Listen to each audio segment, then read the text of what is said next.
Welcome in, everybody. The Big 12 championship game is in the books. Texas Tech, congratulations. 30 years coming, 70 years since this football program last won an outright conference championship.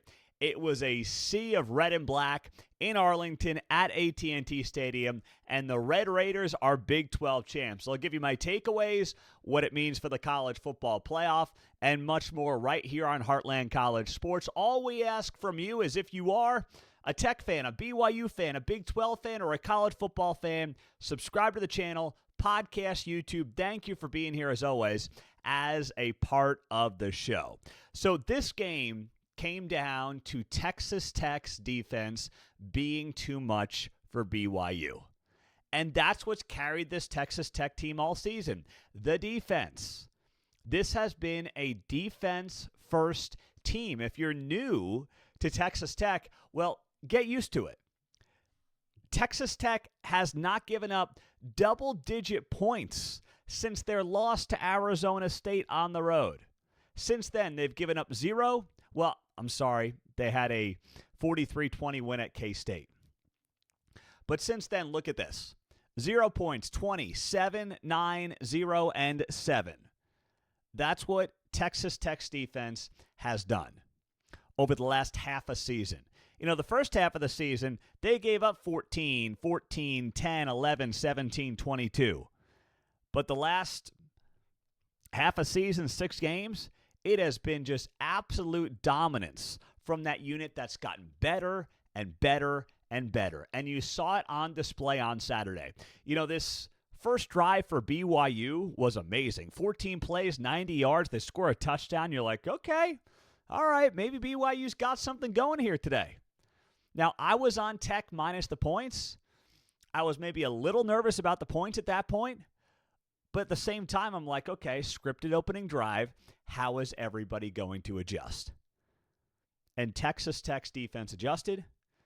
BYU's offense could not. Now, I was surprised BYU didn't take a few more shots down the field as that game progressed. But, you know, they also just played sloppy. They were overwhelmed by that Tech defense as the game went on. 4 turnovers in that second half. A couple of fumbles and a couple of interceptions. You're not going to beat Texas Tech doing that. It's impossible. And that's why Tech eventually pulled away. Even though Tech didn't do a great job scoring a lot of points off of those 4 turnovers, they had 13 points on 4 turnovers, not exactly a ton.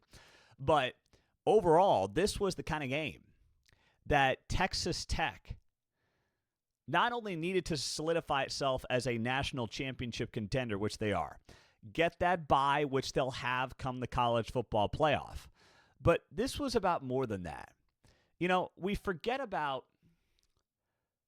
what college football was about before this whole playoff thing came around. Just winning this in this moment. I know for many of you Tech fans who have been longtime Tech fans, who have been in the conference since its inception 30 years ago, this is a big moment. And I don't want to overlook it and just like get ahead to the playoff. We'll get there. But this is a big moment today for a program that comes to the Big 12 in the mid-90s. When, of course, the Southwest Conference falls apart, you get some of these teams combined with the Big 8, you form the Big 12. And outside of that Mike Leach moment, at no point did you think Texas Tech was the team to beat in the Big 12. Yeah, you had years of flashy offenses and great quarterbacks and Graham Harrell and, you know, Patrick Mahomes and, you know, the list goes on. But to have this kind of a team this year dominate the way that it did and seal it with a Big 12 championship, that's a huge, huge, huge deal in Lubbock. And I know it is for many of you. And you should enjoy this. You should celebrate it. Yes, we'll get to the playoff. Yes, all that stuff matters. But this, in and of itself, was the goal before the season. It's why I picked Texas Tech to win the Big 12 before the year. And Joey McGuire pushed every correct button as this season progressed. And he was under an incredible amount of pressure. I don't think the amount of pressure that Joey McGuire was under gets enough attention, given obviously what was invested into this team, into this program, what the expectations were, and he passed all of those challenges with flying colors. And now they're Big 12 champs, and not just Big 12 champs, but Big 12 champs in dominant fashion. Baron Morton was very solid today. You saw the running game get it going as well. Cameron Dickey had a touchdown. Jacoby Williams, a great 1-2 punch there that continues to play great football. And as always, you had a wide receiving core that just spread the ball around. Reggie Virgil, you had a couple of touchdowns for Coy Eakin, Caleb Douglas, Terrence Carter, Dickey out of the backfield. It was an efficient offense, an effective offense that just rode what this defense did and did tremendously well. And that was Ben Roberts with a couple of interceptions. He was the most outstanding player, well-deserved. You have the mustache crew at linebacker getting the job done. Jacob Rodriguez led the team in tackles with 13 on the afternoon.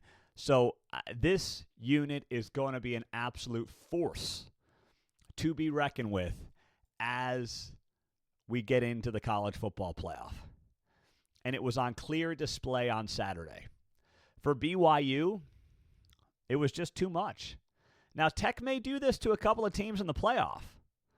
You know, I mean, BYU getting here, and I don't want to say this in a derogatory way. It's not intended to be. But most people did not project BYU to be competing at the top of the Big 12. I didn't. That doesn't mean that nobody did. I'm just saying. I didn't, and most people did not. You lose your starting quarterback. He withdraws from the university midsummer. You turn to a true freshman, and that true freshman in Bear Bachmeier continues to get better and better and better.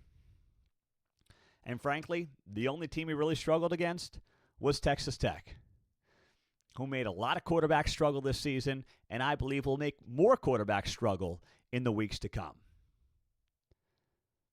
And Bear Bachmeier's a true freshman, man. This guy's going to be around. Now, I guess in the NIL world, you never know who's going to be around, but Bear Bachmeier should be around for the next couple of seasons.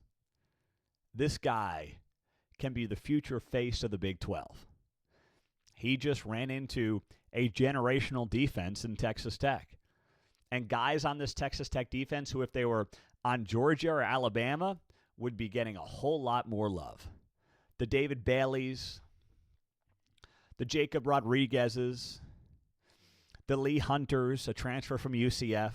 I'm just being honest. These guys would be getting more national attention if they had the Bulldog logo or the A on the side of the helmet.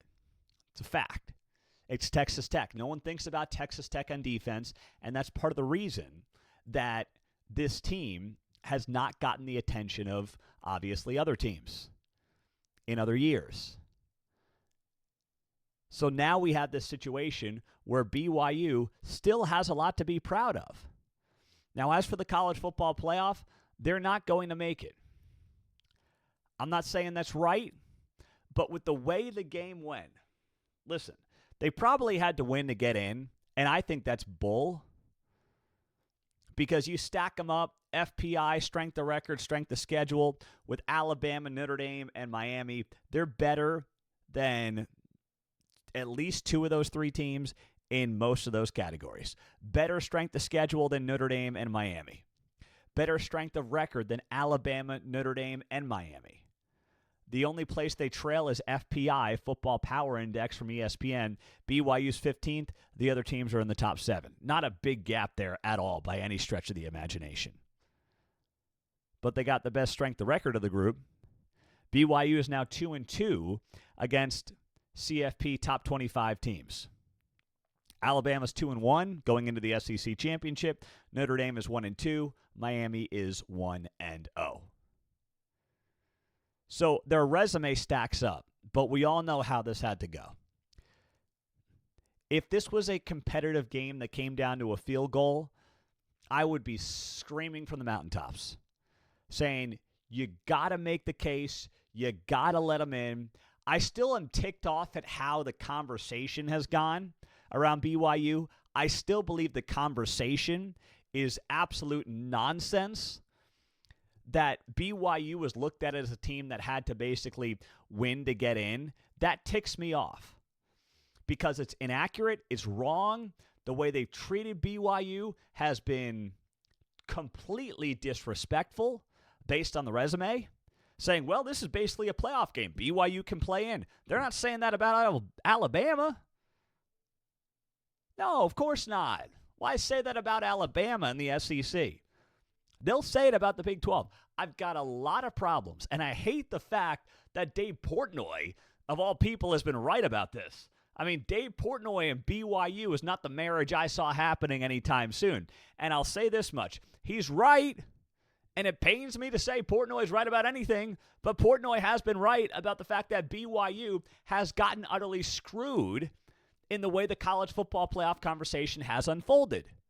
He's right. And I can't stand that he's right, but he's right. Just because I think he's a tool. He's a 50-year-old man-child. I mean, my gosh, dude, at some point you got to get out of adolescence and grow up. But he's right about this, and I'll give him that. And he's been right about this for the last several days, about the disrespect of BYU in the college football playoff conversation. But the fact that BYU could not keep it close and that it was a 34-7 game is where I struggle to sit here and scream and go nuts. Now, Tech may go on to win the national championship. They may beat everybody they play by 20 points, 30 points. It's possible. In which case you'll say it was just bad luck at a bad time in the perfect season for Texas Tech, and there's nothing BYU could have done to stop it. But the way the game played out makes it very difficult for even myself, who has been screaming and writing at heartlandcollegesports.com about this college football playoff, the way the conversation has gone around BYU. I have a difficult time going nuts over BYU based on a 34-7 game. And based on the fact that they couldn't put any points on the board after the opening drive. Just reality. I mean, I'm always going to shoot it to you straight. I wanted two teams in this thing. I thought the Big 12 was worthy of two teams, and I still do in some respects. But in the end, you have to analyze what happens on the field. And the way this game went is basically a worst-case scenario for BYU and the Big 12 to get two teams in. You go up 7-0, then you don't score any points, you get outscored 34-zip. It's tough. It's really tough. And you had them on a neutral site. I know there were many more Tech fans than BYU fans, but you had them on a neutral site. There was a major opportunity here, and it just didn't happen for the Cougars. And that is definitely unfortunate. It is. But it has been just an amazing Big 12 football season, start to finish. I mean, I can't believe it. It's so cliche, but I really can't believe we're sitting here talking about this thing being over already. That's wild to me. But it also is just the lay of the land right now and how quickly this season goes. And now we have another different Big 12 champion. How about that? I mean, you look at this Big 12, man. It is as unpredictable as any. We've gone 6 straight years with 6 straight different Big 12 champions. In 2020, it was Oklahoma. 21 was Baylor. 22 was K-State. 23 was Texas. 24 was Arizona State. And now your 2025 Big 12 football champions, the Texas Tech Red Raiders. Congratulations to you Tech fans. Please don't overlook this and just start thinking about college football playoff. Enjoy it. Have fun with it. And live it up. If you're a young Tech fan, you got to realize, talk to some of your old head Tech friends about how long it has been and about how this is 30 years in the making since you joined the Big 12 Conference to get to the mountaintop and to get to this point. I'm Pete Mundo. We're Heartland College Sports. We're going to be back on Sunday with the playoff breakdown, what it means, and much more. So make sure you are subscribed right here to the channel, and we'll have you covered from a Big 12 perspective at Heartland College Sports. And join our forums on the website. They're free as well. We'll see you there at heartlandcollegesports.com.